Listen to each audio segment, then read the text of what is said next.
మీరెప్పుడైనా దోసకాయ కాంబినేషన్తో ఎండునెత్తల్లో కూర తిన్నారా? అసలు ఇలా చేసుకుంటారని తెలుసా? కామెంట్ చేయండి, తెలుసో తెలియదో. అండ్ తిన్న వాళ్ళ టేస్ట్ ఎలా ఉంటుందో కూడా చెప్పండి. ముందుగా నెత్తలని ఫ్రై చేసుకొని ఇలా తల తోక తీసేసుకోవాలి. తర్వాత వీటిని నీటిలో వేసుకొని శుభ్రంగా కడిగి నానబెట్టుకోవాలి ఒక 5 మినిట్స్. ఇలా నానబెట్టడం వల్ల చేప మెత్తగా అయ్యి కర్రీలో వేసినప్పుడు గ్రేవీ పీల్చుకొని టేస్ట్ చాలా బాగుంటది. ఈ రెసిపీ ఎవరైనా చాలా ఈజీగా చేయొచ్చు. ఓ పెద్ద హడావిడి లేకుండా చాలా సింపుల్గా ఎవరైనా ఈజీగా చేసుకోవచ్చు అనమాట. ఒక బాండి తీసుకొని పోపు దినుసులు వేసేసి అవి ఫ్రై అయిన తర్వాత ఇలా ఆనియన్ మీడియం సైజు వేసుకున్నాము. అవి మగ్గడానికి సాల్ట్ వేసాము.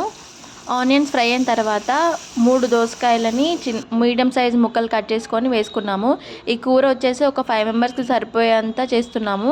మీది చిన్న ఫ్యామిలీ అయితే ఒక 2 మీడియం సైజు దోసకాయలు తీసుకొని ఫస్ట్ చేదు చూసుకోవాలి, అది ఇంపార్టెంట్. ఇప్పుడు దోసకాయలు చాలా చేదు వస్తున్నాయి. చేదు చూడకపోతే మీరు చేసిన కర్రీ అంతా స్పాయిల్ అవుతుంది. సో అదొకటి గమనించండి. ఇక్కడ దోసకాయలు కూడా మగ్గిపోయినాయి. దోసకాయలని ఓన్లీ సాల్ట్ వేసి ఉడికించాము, పసుపు కారం ఇంకేం వేయలేదు. దోసకాయలు మగ్గిన తర్వాతనే మనం శుభ్రం చేసి పెట్టుకున్న ఎండు నెత్తళ్ళు ఉన్నాయి కదా, అవి యాడ్ చేసుకోవాలి. ఎండు నెత్తళ్ళు తినని వారు వేరే ఏ డ్రై ఫిష్ అయినా సేమ్ ఇదే ప్రొసీజర్ అనమాట. ఫ్రై చేసుకొని వాటర్లో కడగాలి. ఎందుకంటే వాటిలో సన్న ఇసుక ఉంటుంది, దుమ్ము కూడా ఉంటుంది అనమాట.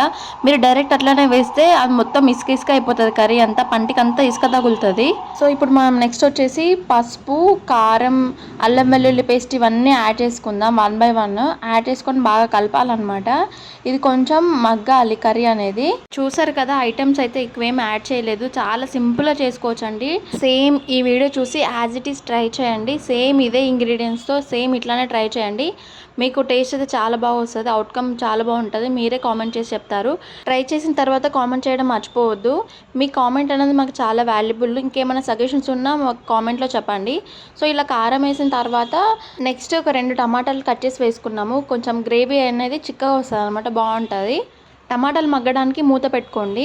ఒక 5 మినిట్స్ తర్వాత చూడండి, టమాటాలు అనేవి మగ్గిపోయినాయి.